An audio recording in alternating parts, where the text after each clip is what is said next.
Treasure Island by Robert Louis Stevenson. Chapter 34. And Last. The next morning we fell early to work, for the transportation of this great mass of gold near a mile by land to the beach, and thence 3 miles by boat to the Hispaniola, was a considerable task for so small a number of workmen. The 3 fellows still abroad upon the island did not greatly trouble us. A single sentry on the shoulder of the hill was sufficient to ensure us against any sudden onslaught, and we thought, besides, they had had more than enough of fighting. Therefore the work was pushed on briskly. Gray and Ben Gunn came and went with the boat, while the rest, during their absences, piled treasure on the beach. 2 of the bars, slung in a rope's end, made a good load for a grown man, one that he was glad to walk slowly with.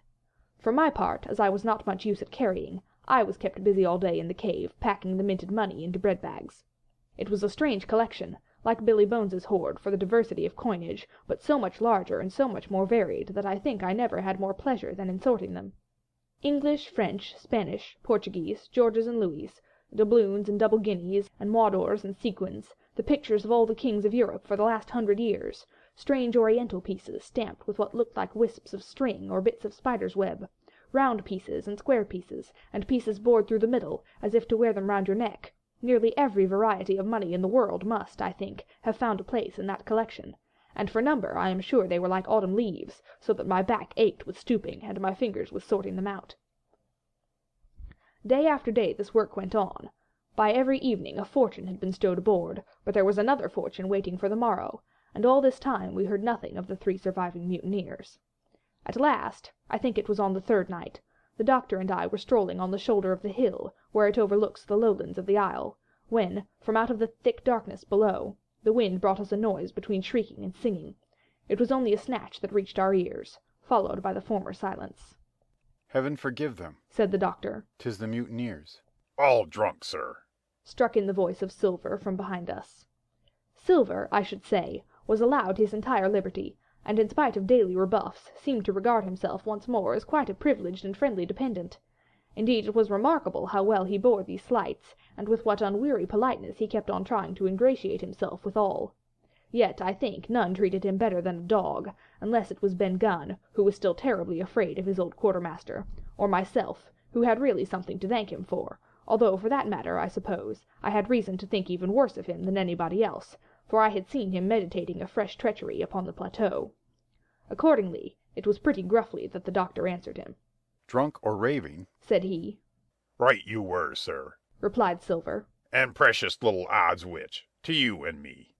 "I suppose you would hardly ask me to call you a humane man," returned the doctor with a sneer. "and so my feelings may surprise you, Master Silver. But if I were sure they were raving, as I am morally certain one, at least, of them is down with fever, I should leave this camp, and at whatever risk to my own carcass, take them the assistance of my skill." "Ask your pardon, sir, you would be very wrong," quoth Silver. "You would lose your precious life, and you may lay to that. I'm on your side now, hand and glove, and I shouldn't wish for to see the party weakened, let alone yourself, seeing as I know what I owes you.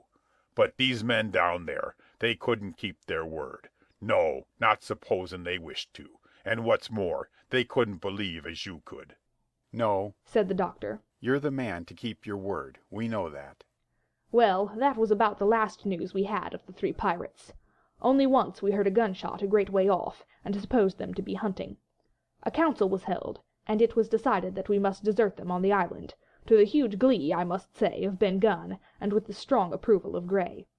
We left a good stock of powder and shot, the bulk of the salt goat, a few medicines, and some other necessaries, tools, clothing, a spare sail, a fathom or 2 of rope, and, by the particular desire of the doctor, a handsome present of tobacco.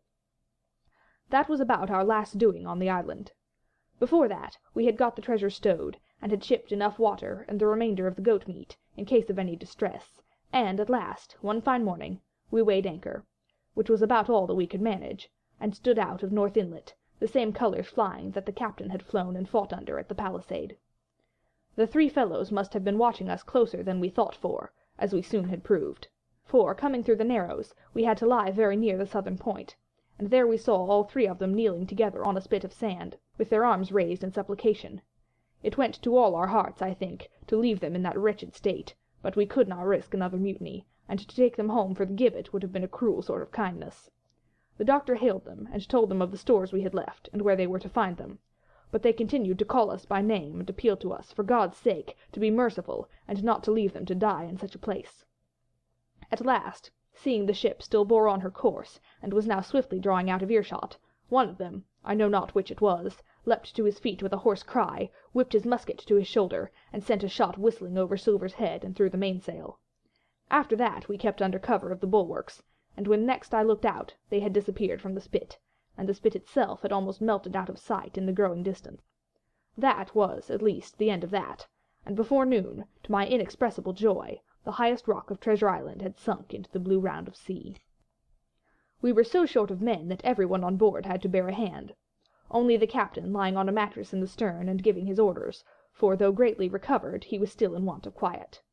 We laid her head for the nearest port in Spanish America, for we could not risk the voyage home without fresh hands, and, as it was, what with baffling winds and a couple of fresh gales, we were all worn out before we reached it. It was just at sundown when we cast anchor in a most beautiful landlocked gulf, and were immediately surrounded by shore boats full of Negroes and Mexican Indians, and half-bloods selling fruits and vegetables and offering to dive for bits of money. The sight of so many good-humoured faces, especially the blacks, the taste of the tropical fruits, and above all the lights that began to shine in the town, made a most charming contrast to our dark and bloody sojourn on the island, and the doctor and the squire, taking me along with them, went ashore to pass the early part of the night. Here they met the captain of an English man-of-war, fell in talk with him, went on board his ship, and, in short, had so agreeable a time that day was breaking when we came alongside the Hispaniola. Ben Gunn was on deck alone, and as soon as we came on board he began, with wonderful contortions, to make us a confession. Silver was gone. The maroon had connived at his escape in a shore-boat some hours ago, and he now assured us that he had only done so to preserve our lives, which would certainly have been forfeit if that man with one leg had stayed aboard. But this was not all. The sea-cook had not gone empty-handed. He had cut through a bulkhead unobserved, and had removed one of the sacks of coin, worth perhaps 300 or 400 guineas, to help him on his further wanderings. I think we were all pleased to be so cheaply quit of him. Well, to make a long story short, we got a few hands on board, made a good cruise home, and the Hispaniola reached Bristol just as Mr. Blandley was beginning to think of fitting out her consort. 5 men only of those who had sailed returned with her. Drink and the devil had done for the rest with a vengeance, although, to be sure, we were not quite in so bad a case as that other ship they sang about.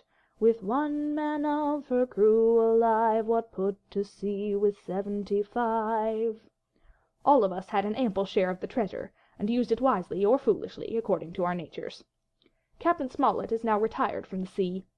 Gray not only saved his money, but, being suddenly smit with the desire to rise, also studied his profession, and he is now mate and part owner of a fine full-rigged ship, married besides, and the father of a family.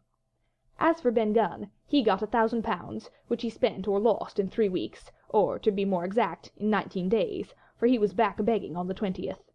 Then he was given a lodge to keep, exactly as he had feared upon the island, and he still lives, a great favourite, though something of a butt, with the country boys, and a notable singer in church on Sundays and Saints' days.